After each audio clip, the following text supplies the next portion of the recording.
Salut à tous, c'est votre narrateur préféré, et aujourd'hui, on plonge au cœur du deuxième chapitre des Ombres de l'Ordre, intitulé Les Enfants du Néant.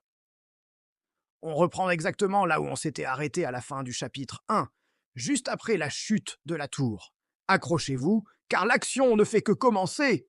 Imaginez un désert à perte de vue. Le soleil tape fort, l'air est chaud et lourd, et tout ce que l'on voit, c'est du sable et des rochers.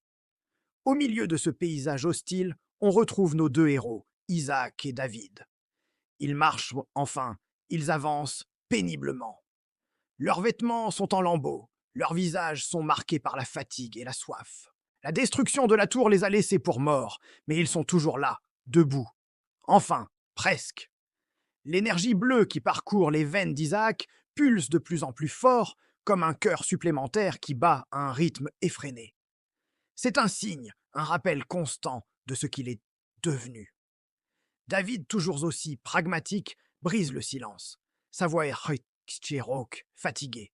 Il dit, presque pour se convaincre lui-même, on a détruit la tour, mais on est encore en vie. Il y a un mélange de soulagement et d'incrédulité dans ses paroles. Ils ont accompli l'impossible, ils ont fait tomber le symbole de l'oppression de l'ordre. Mais à quel prix? Isaac, lui, ne partage pas cet optimisme.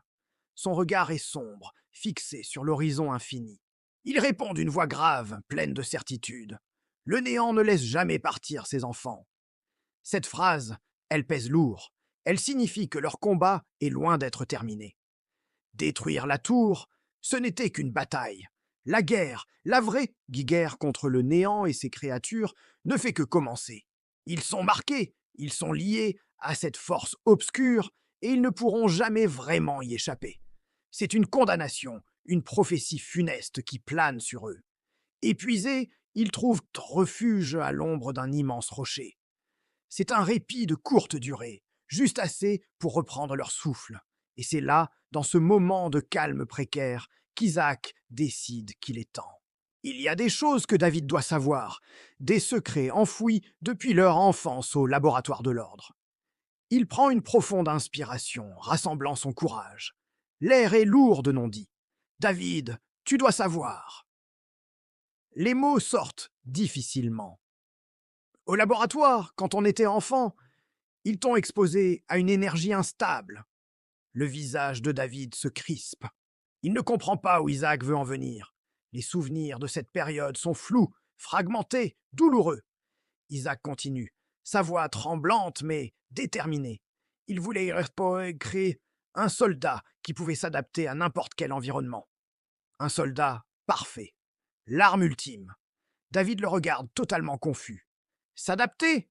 Comment? La question est simple, mais la réponse est terrifiante.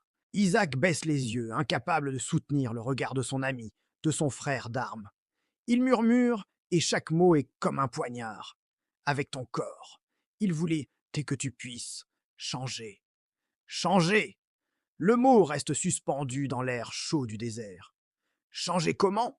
Se transformer? En quoi? David reste figé, essayant de donner un sens à cette révélation.